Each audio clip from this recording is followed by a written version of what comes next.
ಹಿರೇಕೊಡೆ ಗ್ರಾಮದಲ್ಲಿ ಹಿರೇಕೊಡೆ ಗ್ರಾಮ ಪಂಚಾಯತಿ ವ್ಯಾಪ್ತಿ ಬರ್ತಕ್ಕಂಥ ಎಲ್ಲ ಗ್ರಾಮ ಪಂಚಾಯತಿಯ ಸದಸ್ಯರು ಗ್ರಾಮಸ್ಥರು ಸೇರಿಕೊಂಡು ಒಳ್ಳೆ ಕಟ್ಟಡ ಕಟ್ಟಿದೆ ಗ್ರಾಮಸೌಧ.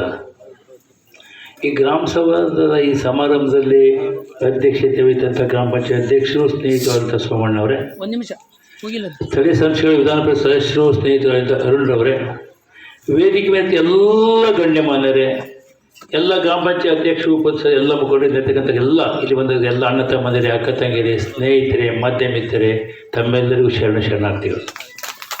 ಯಾರು ಸಿಟ್ಟಾಗಬೇಡ್ರಪ್ಪ, ಯಾಕೆ ನಾನೇ ಮಾಡಬೇಡ ಅಂತ ಮತ್ತು ನಾನು ನಿಮ್ಮ ಹೆಸರು ಹೇಳಿದರೆ ಮತ್ತು ಎಂಥ ಉತ್ಸವವನ್ನು ಹೊಂತೀರಿ ನೀವು ಅಂತಲೇ ನಾವು ಈ ಪರಿಸ್ಥಿತಿ ನಾಳೆ ಚಪಾತಿ ಇಡಿ ಸಂತೋಷ. ಇವತ್ತಿನ ಕಾರ್ಯಕ್ರಮ ನೋಡಿ, ನಾನು 3ನೇ ಬಾರಿ MLA. ಈಗ ಸಾಕಷ್ಟು ಇಂಥ ಕಟ್ಟಡಗಳು ನಮ್ಮ ತಾಲೂಕಿನ ಆಗಿದ್ದಾವೆ, ಭಾಳ ಊರುಗಳು ಆಗಿದ್ದಾವೆ. ಬೇರೆ ಮಲೂರು ಇರ್ಬೋದು, ನಮ್ಮದು ಆ ಕಡೆ ಬೋಕನಗಂಟೆ ಪಲ್ನಳ್ಳಿ ಇರ್ಬೋದು, ಮುಕ್ತಿನಹಳ್ಳಿ, ಯಲ್ಲಮ್ಮ, ನಮ್ಮ ಗುಡ್ಡಿಹಳ್ಳಿ, ಭಾಳ ಕಡೆ ಆಗಿದ್ದಾವೆ.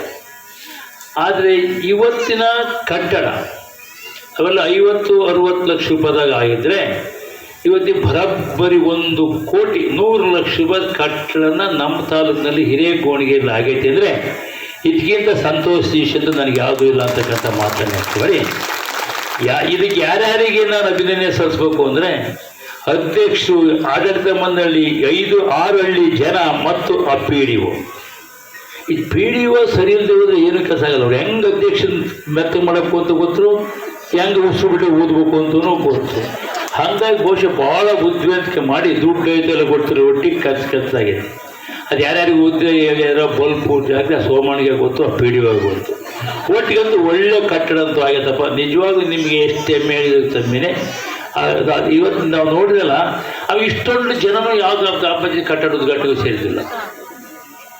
ಇವತ್ತು ನೀವು ಏನು ಅದು ವಿಶೇಷವಾಗಿ ತಾಯಿಯಂದಿಷ್ಟು ಮಕ್ಕಳು ಇಷ್ಟು ಜನ ಇದಿಲ್ಲ. ನಿಮಗೆ ಇದೇನು ಪ್ರೇರಣೆನೋ ಗೊತ್ತಾಗ್ತಿಲ್ಲ. ಏನು ಗುರುಲಕ್ಷ್ಮಿ ಪ್ರೇರಣೆನೋ ಏನು, ನಮ್ಮೂರಾಗೆ ತೋರ್ಮನೆ ಗೋಪಶನ ಅನ್ನೋ ರೀತಿಯಲ್ಲಿ ನೀವೆಲ್ಲ ಬಂದು ಕೂತಿರವ. ನೀವು ಒಳ್ಳೆ ಹೆಂಗೆ ಕೂತಿರಂದ್ರೆ ಯಾವುದೋ ರಿಸೆಪ್ಷನಿಗೆ ಬಂದಿರೋ ನಂಗೆ ಕಾಣ್ತಾ ಇತ್ತು. ಆರ್ಥಾಕ್ಷತೆ ಇಲ್ಲಂತೂ ನನ್ನ ಆದಿಯಾಗಿ ಯಾರ್ದು ಆರ್ಥಾಕ್ಷತೆ ಅಂತ ಇಲ್ಲ. ಹಾಗಾಗಿ ನಿಮ್ಮ ತೋರ್ ಮನೆಯ ಒಂದು ಮನೆ ಗೃಹ ಪ್ರವೇಶ ರೀತಿಯಲ್ಲಿ ನಿಜವಾಗೂ ಇದು ಗಾಂಧೀಜಿಯ ಕನಸು. ಇದು ಗ್ರಾಮ ಮಟ್ಟದಲ್ಲಿ ಬರ್ಬೇಕು. ಚುನಾವಣೆ ಬಂದಾಗ ಪಕ್ಷ ಮಾಡ್ಕೊಳ್ಳಿ, ಅದು ನಂದೇನು ತಗಲ್ಲ. ಇವತ್ತು ಈ ಭಾರತ ದೇಶ ಸಂವಿಧಾನ ಯಾವುದಾದ್ರು ಒಂದು ಹಕ್ಕು ಪ್ರಜೆಗೆ 140 ಕೋಟಿ ಜನಕ್ಕೆ ಐತಿ ಅಂದರೆ ಅವನ ಆಸ್ತಿ, ಅಡುಗು, ಅವನೊಂದು ಫ್ಯಾಕ್ಟ್ರಿ ಯಾವುದೂ ಇಲ್ಲ. ಮತದಾನ ಕೊಂದೇ ನಿಮ್ಮದು.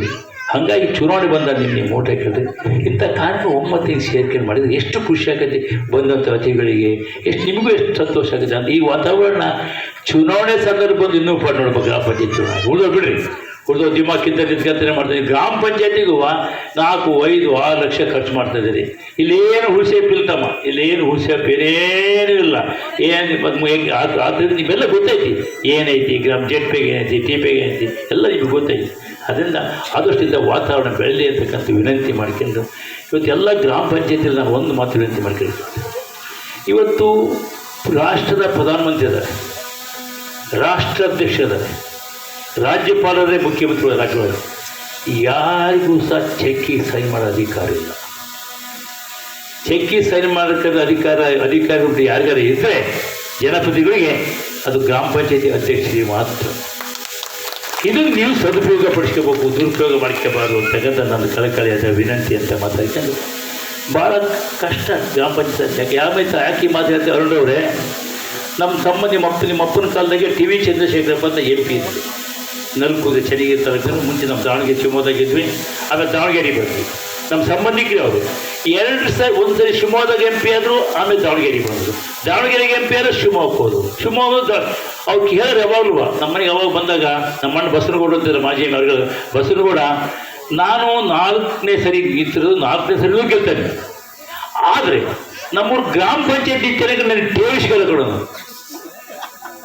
ಅಂದರೆ ಅಷ್ಟು ಗ್ರಾಮ ಪಂಚಾಯತಿಗೆ ನಾನು ಗೆಲ್ಲ ಸಾಧ್ಯನೇ ಇಲ್ಲ. ಪಾರ್ಲಿಮೆಂಟ್ನೇ ಬೇಕಾದ್ರೆ ಗೆದ್ದರೆ ಗ್ರಾಮ ಪಂಚಾಯತ್ ಎಲ್ಲ ಕಾಲು MP ಆದಂಥ ಅಂಥ ಮಹತ್ವವಾದ ಸ್ಥಾನದಿಂದ ಈ ಸ್ಥಾನದ ಗೌರವವನ್ನು ಉಳಿಸ್ಕೊಂಡಿದ್ದ ತಮ್ಮಲ್ಲಿ ಕೈ ಮುಗಿದು ವಿನಂತಿ ಈ ಸಂದರ್ಭ ಎಲ್ಲ ಗ್ರಾಮ ಪಂಚಾಯತ್ ಮಾಡ್ತಿದ್ದೆ.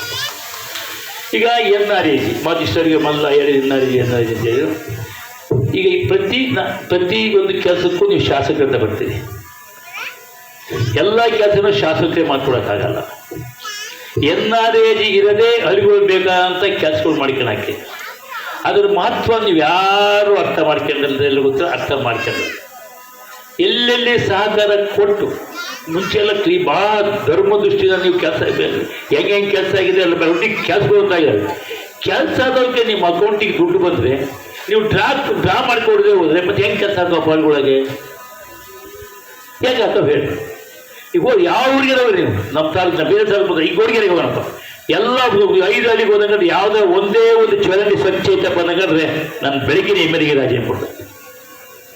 ಕಾರಣ ನಮ್ದು ಆಯ್ತದು. ಎಲ್ಲೋಗ್ರಿ ಚರಂಡಿ ಕಸ ಪಸ ಒಷ್ಟು ತಂದು ಚರಂಡಿಗೆ ರಸ್ತೆ ಮುಗ್ಲಿಗೆ ಹಾಕ್ತೀರ, ಯಾರು ಪುಟ್ಟೆಗೆ ಹಾಕಿ ಹೊರಗೆ ಕಳ್ಸಲ್ಲ. ಒಪ್ಪಿಗೆಂತೀರಾ? ಇನ್ನು ಹೊಸ ಅನುಭವ. ನಿನ್ನೆ ಯಾವುದೋ ಒಂದು ಊರಿಗೆ ಹೋಗಿದ್ದೆ. ಸ್ಕೂಲ್ ಪೂರ್ತಿ ಸೋರ್ತಾ ಇತ್ತು. ಶಾಲೆ ಪೂರ್ತಿಗೆ ನೀವು ಹೈಸ್ಕೂಲ್ ಪೂರ್ತಿ ಸ್ಕೂಲ್ 8 ಬಿಲ್ಡಿಂಗು ಸೋರ್ತಾ ಇತ್ತು. ಆ PD1 ಕರೆದೆ, ಗ್ರಾಮ ಪಂಚಾಯತ್ ಕರೆದೆ, ಸದಸ್ಯ ಕರೆದೆ, ಎಲ್ಲರೂ ಕರೆದೆ, ಅಲ್ಲಿಂದ ಕಾರ್ಯಕರ್ತರು ಕರೆದೆ. ಅವ್ರು ಇಷ್ಟೇ ಹೇಳಿದ್ದು, ನೋಡ್ರಿ ನೀವು ಹೇಳೋದು ಕರೆ ಐತಿ, ನಿಜ, ನಮ್ಮ ಸ್ಕೂಲ್ ಸೋರ್ತಾ ಇದ್ದಕ್ಕೆ ನಿಜ ಐತಿ, ನಿಮ್ಮನ್ನು ಕೇಳೋದು ತಪ್ಪಲ್ಲ, ಕೇಳ್ತೇವೆ, ನಿಮ್ಮ ಕಷ್ಟದ ನಮಗೆ ಗೊತ್ತೈತಿ ಅಂತ ಅವ್ರು ನಮ್ಮ ಕಷ್ಟನೂ ಹೇಳಿದ. ಅವ್ನು ಇನ್ನೊಂದು ಹೇಳಿದವನು, ನೋಡಿ ಸರ್ ನಮ್ಮೂರಿಗೆ ಎಲ್ಲರಿಗೂ ಹಲಿಗೆ ಹೊಡೆದು ದೇವಸ್ಥಾನದ ಸೇರಿಸ್ಕೊಂಡು ಹೇಳಿದೆ. ಏನಂತ ಹೇಳಿದೆ, ಯಾರ್ಯಾರ ಮಕ್ಕಳು ನಮ್ಮ ಶಾಲೆಗೆ ಓದ್ತಾಯಿದ್ರು ಅವ್ರ ಅಪ್ಪುಳ ಹೆಸರಿಗೆ ಅವ್ರ ಹೆಸರು ಎನ್ನೇಮ ತೆಗಿತು, ನಾವು ಕೆಲಸ ಮಾಡ್ತೀವಿ. ನಾವು ಕೆಲಸ ಮಾಡಿದ್ದು ಅವ್ರ ಕಡೆ ದುಡ್ಡು ಹೋಗತ್ತಿ. ಕೊನೆ ಪಕ್ಷ ಮಕ್ಕಳು ಅಪ್ಪುಗಳನ್ನು ಕೊಟ್ಟಾಗ ನಾವು ಮಾಡುತ್ತಾ ಇದ್ದೀವಿ, ಯಾರು ಒಪ್ಕೊಳ್ತಾ ಇಲ್ಲ ಅಂದ್ರೆ ಇದಕ್ಕಿಂತ ಬೇರೆ ಉದಾಹರಣೆ ನಮಗೆ ಬೇಕಾ? ನೀವು ಚಿಂತೆ ಮಾಡಿದ್ರೆ ಏನು ಮಾಡೋಕ್ಕಾಗಂತ ಸೂಕ್ಷ್ಮವಾಗಿ ಈ ಮಾತನ್ನು ತಮಗೆ ಹೇಳಲಿಕ್ಕೆ ಇಚ್ಛೆ ಪಡ್ತೇನೆ. ನೋಡ್ರಿ ಹೆಂಗೆ ಇನ್ವಿಟೇಷನ್ ನೋಡ್ರಿ, 2 ವರ್ಷ ಆಗಿಲ್ಲ ಅಂತ ನಮ್ಮ ಗ್ರಾಮ ಪಂಚಾಯತ್ ಹೋಗೋಣ. ಈಗೆಲ್ಲ 6ನೇ ಅಧ್ಯಕ್ಷ ಸೋಮಣ್ಣ, ಉಪಾಧ್ಯಕ್ಷ 2 ಇದ್ದಾವೆ, 6 ಅಧ್ಯಕ್ಷರು 2 ಉಪಾಧ್ಯಕ್ಷರು. ಮತ್ತೆ ಇಲ್ಲಿ ಆರಕ್ಕಿದೆಯಲ್ಲ, ಹಾಂ ಆಯ್ತು ಬಿಡಪ್ಪ. ಇಷ್ಟೊಂದು 3 ತಿಂಗಳಿಗೆ ಒಬ್ಬರು ಅಧ್ಯಕ್ಷ ಆದರೆ 3 ತಿಂಗಳಿಗೆ ಒಬ್ಬರು ಅವ್ರು ಚೆಕ್ ಕೊಟ್ಟರೆ ಏನು ಕೆಲಸ ಆಗತ್ತೆ ನೀವೇ? ನಾನು ಯಾರ ಬಗ್ಗೆ ದ್ವೇಷ ಇಲ್ಲ, ನಾನು ಇದನ್ನು ಖಂಡಿಸಲೂ ಇಲ್ಲ. ನಮ್ಮ ವ್ಯವಸ್ಥೆಗೆ ಬಂದ್ಬಿಡ್ರಪ್ಪ, ಈ ವ್ಯವಸ್ಥೆ ಸ್ವಲ್ಪ ಬದಲಾವಣೆ ಆದರೆ ಇನ್ನೂ ಹೆಚ್ಚು ಅಭಿವೃದ್ಧಿ ಮಾಡಿಸ್ಕೊಳ್ಳಿಕ್ಕೆ ಸಾಧ್ಯ ಅಂತಕ್ಕಂಥ ಮಾತನ್ನು ನಾನು ನಿಮಗೆ ಈ ಸಂದರ್ಭದಲ್ಲಿ ಹೇಳಲಿಕ್ಕೆ ಇಚ್ಛೆ ಪಡ್ತೇನಪ್ಪ. ಈಗ ಸೋಮಣ್ಣ ಕಾಂಪೌಂಡ್ ಕೇಳಿದೆ, ಬಹುತೇಕ ನಾನು 2 ಸಾರಿ ಬಂದಾಗ 2 ಸಾರಿ ಬಂದು ನೋಡಿದಾಗಲೂ ಕೇಳಿದ್ದೇನೆ. ಆಯ್ತಪ್ಪ, ಕಾಂಪೌಂಡ್ ಹಾಕಿಕೊಡ್ತೀನಿ. ನಾನು ನಮ್ಮ MLC ಸಾಹೇಬ್ರಿಗೆ ಒಂದು ಮಾತನ್ನು ಅವ್ರ ಗಮನಕ್ಕೆ ತರಕ್ಕೆ ಇಚ್ಛೆ ಪಡ್ತೇನೆ. ನಮ್ಮಲ್ಲಿ ಈ ಘನತ್ಯಾಜ್ಯ ಘಟಕ ಅಂತ ಕೇಂದ್ರ ಸರ್ಕಾರ, ನಮ್ಮ ರಾಜ್ಯ ಸರ್ಕಾರ ಒಂದು ಯೋಜನೆ ಮಾಡಿದೆ. ಇಡೀ ರಾಜ್ಯದಲ್ಲಿರ್ತಕ್ಕಂಥ 5650 ಗ್ರಾಮ ಪಂಚಾಯತಿಗೂ ಸಹ ಘನತ್ಯಾಜ್ಯ ಘಟಕ ಕಡ್ಡಾಯವಾಗಿ ಮಾಡಬೇಕು ಅಂತ ಆದೇಶ ಮಾಡಿ, ಯಾವ್ಯಾವ ಪಂಚಾಯತಿಗೆ ನೀವು ಘನತ್ಯಾಜ್ಯ ಘಟಕ ಮಾಡಲು ಅಲ್ಲಿಗೆಲ್ಲ COಗಳೇ ಫೋನ್ ಮಾಡಿ ನಿಮಗೆ 15 ಹಣಕಾಸು ಕೊಡಲ್ಲ, 16ನೇ ಹಣಕಾಸು ದುಡ್ಡು ಕೊಡಲ್ಲ ಅಂತೇಳಿ ಹೆದರಿಸಿ ಅಧಿಕಾರಿಗಳನ್ನ ಗ್ರಾಮ ಪಂಚಾಯತಿ PDOಗಳನ್ನ ಎಲ್ಲೇ ಸರ್ಕಾರದ ಸಮಿತಿಯಲ್ಲೆಲ್ಲ ಹುಡುಕಿ DC ಕೊಟ್ಟು ಮಂಜೂರು ಮಾಡಿಸಿದ್ದು ನೀವು 20, 30, 40 ಲಕ್ಷಗಳನ್ನು ಖರ್ಚು ಮಾಡಿ ಘನತ್ಯಾಜ್ಯ ಘಟಕಗಳನ್ನು ಮಾಡಿದ್ದೀರಿ. ನಮ್ಮ ತಾಲೂಕಿನಾಗ ಎಲ್ಲ ಊರಿಗೂ ಘನತ್ಯಾಜ್ಯ ಘಟಕಗಳು ಆಗಿದ್ದಾವೆ. ಅದು ಗೈಡ್ಲೈನ್ಸ್ ಏನು ಕೊಟ್ಟರು ಸರ್ಕಾರದವರು? ಪ್ರತಿಯೊಂದು ಊರಿಗೂ ಯಾರು ಹೇಳಿಲ್ಲ. ನಗರಗಳಲ್ಲಿ ಪಟ್ಟಣ ಪಂಚಾಯತಿಗಳಲ್ಲಿ ಬಿಡಿ, ಅಲ್ಲಿ ಅವರಿಗೆ ಸೋರ್ಸ್ ಇರುತ್ತೆ, ಕಂದಾಯ ಬರುತ್ತೆ, ಅದನ್ನೆಲ್ಲ ಮೇಂಟೈನ್ ಮಾಡ್ತಕ್ಕಂಥ ಆರ್ಥಿಕ ಶಕ್ತಿ ಅವ್ರಿಗೆ ಐತಿ. ಆ ಯಾವ ಗ್ರಾಮ ಪಂಚಾಯತಿಗೂ ಆ ಶಕ್ತಿ ಇಲ್ಲ. ಏನು ಕಾನೂನು ಮಾಡಿರೋ ಸರ್ಕಾರ, ಆಟೋ ತಂದು ನಿಲ್ಲಿಸ್ಬಿಟ್ಟು ಎಲ್ಲ 5650ಗಳು 3, 4 ಲಕ್ಷ 5 ಲಕ್ಷ ಗಂಟೆ ಒಂದು ಖರ್ಚು ಮಾಡಿ ಇಡೀ ರಾಜ್ಯದಾಗ ಎಲ್ಲ ಗ್ರಾಮ ಪಂಚಾಯತಿ ಮುಂದೆ ಒಂದೊಂದು ಆಟ ಅದಾವೆ. ಇಂಥ ಪಂಚಾಯತಿಗೆ ಆಟೋ ನಿಂತಿಲ್ಲ ಅನ್ನಂಗಿಲ್ಲ. ಅದಕ್ಕೇನು ಸರ್ಕಾರ ಗೈಡ್ಲೈನ್ಸ್ ಮಾಡ್ತು ಅಂದರೆ, MLC ಅವರೇ ಅದಕ್ಕೇನು ಗೈಡ್ಲೈನ್ಸ್ ಮಾಡಿದ ಘನತ್ಯಾಜ್ಯ ಘಟಕ ಏನಂದರೆ, ಆ ಗ್ರಾಮ ಪಂಚಾಯತಿಲಿ ಆ ಗ್ರಾಮ ಪಂಚಾಯತಿ ವ್ಯಾಪ್ತಿ 5 ಜನ ಹೆಣ್ಮಕ್ಳನ್ನ ಆಯ್ಕೆ ಮಾಡ್ಕೋಬೇಕು. ಅದರಲ್ಲಿ ಒಬ್ಬರು ಓದಿದ್ದಂದ್ರೆ SSLC ಓದಿದಂಥರು ಆಟೋ ಡ್ರೈವರ್ ಲೈಸೆನ್ಸ್ ಮಾಡ್ಕೋಬೇಕು, ಡ್ರೈವಿಂಗ್ ತಗೊಂಡು. ಇನ್ನು 4 ಜನ 6 ತಿಂಗಳ ಕಾಲ ಘನತ್ಯಾಜ್ಯ ತಗೊಂಡೋಗಿ ಘನತ್ಯಾಜ್ಯ ಘಟಕ ಹಾಕಿ ನಡೆಸ್ಬೇಕು. 6 ತಿಂಗಳವರೆಗೂ ಸರ್ಕಾರ ಅವರಿಗೆ ದುಡ್ಡು ಕೊಡ್ತು, ಭತ್ಯೆ ಕೊಡ್ತು, ಆ ಟ್ರೈನಿಂಗ್ ತಗೊಂಡಿರೋರಿಗೆ ಕೊಡ್ತು. 6 ತಿಂಗಳಾದ್ಮೇಲೆ ಏನು ಕಂಡೀಷನ್ ಮಾಡಿದ್ದೀನಿ, 6 ತಿಂಗಳಾದ್ಮೇಲೆ ಅವರೇ ಆಟ ಓಡಿಸ್ಬೇಕು, ಅವರೇ ಕಸ ತಗೊಂಡು ಅಲ್ಲಿ ಹಾಕಬೇಕು, ಪ್ರತಿ ಒಂದು ಮನೆಗೂ 30 ರೂಪಾಯಿ ಕಲೆಕ್ಟ್ ಮಾಡಿ ಈ 5 ಜನ ತಗೋಬೇಕು ಅಂತ ಮಾಡಿದ್ದೆ. ಇಡೀ ರಾಜ್ಯದಲ್ಲಿ ಸಕ್ಸಸ್ ಆಗಿಲ್ಲ. ನೀವು ವಿಧಾನ ಪರಿಷತ್ ಚರ್ಚೆ ಮಾಡಿ. ಈಗ ನಿಮ್ಮ ಗ್ರಾಮ ಪಂಚಾಯತಿ ವ್ಯಾಪ್ತಿ ಬರೋದು, ನೀವು ಗ್ರಾಮ ಪಂಚಾಯತಿ ಸದಸ್ಯರಿಂದ ಆಯ್ಕೆಯಿಂದ ಇದು ನೀವು ತಿಳ್ಕೊಳ್ಬೇಕು. ಎಲ್ಲಿ ಇಡೀ ಶಿವಮೊಗ್ಗ ಜಿಲ್ಲೆ ಎಲ್ಲಿ ಅಂತ ಎಲ್ಲೇ ಇಡೀ ರಾಜ್ಯದಲ್ಲೇ ಗಣರಾಜ್ಯಗಳು ವಾತಾವರಣ ಎಲ್ಲೂ ಅವನು ಯಾವ ಮಾತಾಡ್ಬ ನಾನು ಮುಗಿಸ್ತೀನಿ. ನಾನು ಕೆಲಸನೇ ಮಾಡ್ತಿಲ್ಲ. ಗ್ರಾಮ ಪಂಚಾಯತಿನ ಯಾರು ಆಗ್ತಿಲ್ಲ. ನಾವು HP ಮೀಟಿಂಗ್ನಾಗ ಎಲ್ಲ ಕೊನೆ ಪಕ್ಷ NRE ಎಲ್ಲರೂ ಕಂಪ್ಯೂಟರ್ ವ್ಯವಸ್ಥೆ ಮಾಡಿದ್ರೆ ಅದು ಮಾಡಿಲ್ಲ. ನೀವು ಪ್ರಯತ್ನ ಮಾಡಿ ನಾಳೆ ವಿಧಾನ ಪರಿಷತ್ನಾಗೆ ನಾನು ಸಹ ವಿಧಾನಸಭೆಯಲ್ಲಿ ಪ್ರಯತ್ನ ಮಾಡೋಕ್ಕೆ ಏನೋ ಚಾಲನೆ ಕೊಡೋಣ. ಇಲ್ಲಿ 2 ವರ್ಷ ಬಿಟ್ಟರೆ ಎಲ್ಲ ಆಟಗಳನ್ನು ಸಹ ಗುಜಿಗೆ ಹಾಕುವಂತಾರೆ. ಎಲ್ಲ ಆಟಗಳು ಗುಜಿಗೆ ಹಾಕಬೇಕಂತ ಅದು ಬರಬಾರ್ದು ಅಂತಕ್ಕಂಥ ಮಾತನ್ನು ಈ ಸಂದರ್ಭದಲ್ಲಿ ಹೇಳ್ಕೊಂಡು, ಇದು ಗ್ರಾಮ ಸಭೆ ಪ್ರತಿ ಒಂದು ಸಹ ಒಳ್ಳೆ ರೂಮ್ ಮಾಡಿದ್ದೀವಿ ಸೋಮಣ್ಣ. ಗ್ರಾಮ ಸಭೆ ಮಾಡಿದ್ವಿ ಸೋಮಣ್ಣ, ಗ್ರಾಮ ಸಭೆ ಮಾಡೋಕ್ಕೆ ಒಳ್ಳೆ ರೂಮ್ ಮಾಡಿದ್ದೀವಿ, ಅದು ಚೆನ್ನಾಗೈತಿ. ಏನೇ ಯೋಜನೆಗಳು ಮನೆ ಬರಲಿ, ಏನೇ ಬಂದಂಗಂಡು ಗ್ರಾಮ ಸಭೆ ಮಾಡಿ ಅಲ್ಲಿ ಠರಾವ್ ಮಾಡಿ ಆಯ್ಕೆ ಮಾಡಬೇಕು ಅಂತ ಪರಿಸ್ಥಿತಿ ಐತಿ. ಯಾವ ಗ್ರಾಮ ಪಂಚಾಯತಿ ನೀವು ಗ್ರಾಮ ಸಭೆ ಮಾಡಿ ಮನೆಗಳನ್ನಾಗಲಿ ಏನಾಗಲಿ ಆಯ್ಕೆ ಮಾಡ್ತೀರಿ? ಗ್ರಾಮ ಸಭೆ ಮಾಡಿದೆ ಸಂತೋಷಪ್ಪ. ಈ ಒಂದು ಕೇಳ್ತಿರ್ಬೇಕಾದ್ರೆ ಕೇಳಿ, ಬಹುಭಾಗ ಪಂಚಾಯತ್ಗಳು ಹೊಡೆದಾಡ್ಬಿಡ್ತಾರೆ, ಹೊಡೆದಾಡಿ ಗಲಾಟೆ ಮಾಡಿ ಎದ್ದು ಹೋಗ್ಬಿಡ್ತಾರೆ.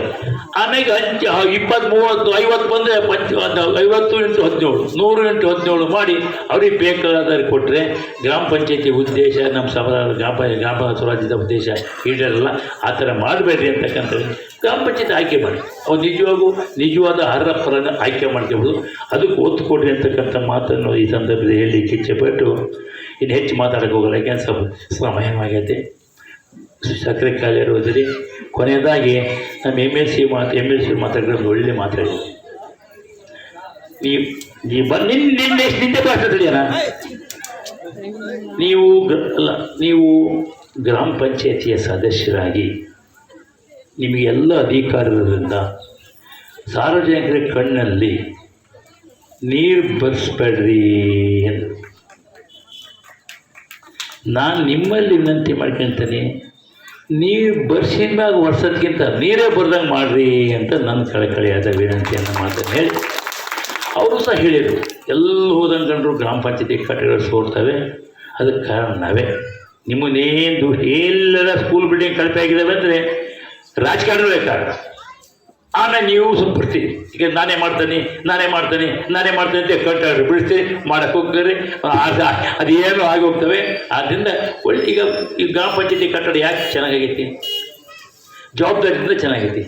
ಎಲ್ಲ ಇಡೀ ರಾಜ್ಯಕ್ಕೆ ಶಾಲಾ STMC ಸಮಿತಿ. ಈಗ ನಮ್ಮಲ್ಲಿ 150, 200 ಶಾಲಾ ಕಟ್ಟಡಗಳು ಹಾಕ್ತಾರೆ. ನೀವು ಎಷ್ಟೆಷ್ಟು ಜವಾಬ್ದಾರಿ ತಗೊಳ್ರಿ. ಕಟ್ಟಡ ಕಮ್ಮಿ ಸಿಮೆಂಟ್ ಹಾಕ್ತಂಗಂಡ್ರೆ ಮತ್ತು ಜವಾಬ್ದಾರಿ ಏನು ನಿಮ್ಮದು? ಕಮ್ಮಿ ಸಿಮೆಂಟ್ ಹಾಕಿದೆ ಹಂಗಂದ್ರೆ ನೀರಾಗಿ ಕ್ಯೂಯಿಂಗ್ ಮಾಡಿದ್ರಿ, ನಿಲ್ಲಿಸಿ ಕೆಲಸ ನನಗೆ ನಾನೇ ಬಳಕ ನಿಲ್ಸಾಗ ನಾನೇ ಹೋಗಿ ನೋಡಿ ಮಾಡ್ತೇನೆ. ಆ ಜವಾಬ್ದಾರಿ ನೀವು ಗ್ರಾಮ ಪಂಚಾಯತಿ ಶಾಲಾ ಕೊಟ್ಟರಿಗೆ ನಮ್ಮ ಸಂಘ STMC ಸದಸ್ಯ, ಶಾಲಾ ಸಮಿತಿ ಸದಸ್ಯರು ಇಂಥ ಕೆಲಸ ಪಂಚಾಯತ್ ತಗೊಳ್ಳೋಕ್ಕೆಲ್ಲ ಕೆಲಸ ಆಗುತ್ತೆ. ಸೋರ್ತಾದವೇ ಹಂಗೆ ನಾನು ಮೇಲ್ಛಾವಣಿಗೆ ರೊಕ್ಕ ಹಾಕಿ ಕೊಡ್ತೇವೆ ಅಂದರು. ಆದರೂ ನಮ್ಮ ಕಟ್ಟಡ ಭಾಳ ಚೆನ್ನಾಗೈತಿ, ಅವ್ರು ತಂಪ ಕೂತ್ಕೊಳ್ಳಿ ಅಂತ ನೀವು ಮೇಲ್ಛಾವಣಿ ಹಾಕಿಕೊಡ್ರಿ ಅಂತ ನಿಮ್ಮಲ್ಲಿ ಗ್ರಾಮಸ್ಥರ ಪರವಾಗಿ ವಿನಂತಿನ ಈ ಸಂದರ್ಭ ಮಾತಾಡಕ್ಕೆ ಇಷ್ಟಪಟ್ಟು. ನಾಗಣ್ಣ ಭಾಳ ಬೇಡಿಕೆ ಇಟ್ಟ, ನಮ್ಮ ಗ್ಯಾಸಿನ ನಾಗಣ್ಣ. ಯಾಕೆ ನಮ್ಮ ಹಳೆ ಸ್ನೇಹಿತ ಅವನು. ನಿಜ ನಾಗಣ್ಣ, ನೀನೇನು ಹೇಳಿದೀಯಾ? ಬಗರುಕುಂ ಬಗ್ಗೆ ಹೇಳಿದೀಯಾ, ಮತ್ತು ನೀವು ಅದು ಹೇಳಲೇಬೇಕಾದ ಎಲ್ಲ ನೀವು ಅರ್ಥ ಆಗಬೇಕಲ್ಲ. ಬಗರುಕುಂ ನಿಜ, ಒಂದು 50, 53, 57 ಬಾಕಿ ನಿಜ ಐತೆ. ನಿಮಗೆ ಗೊತ್ತಿದೆ ಅರಣ್ಯದ ಸಮಸ್ಯೆ ಐತಿ.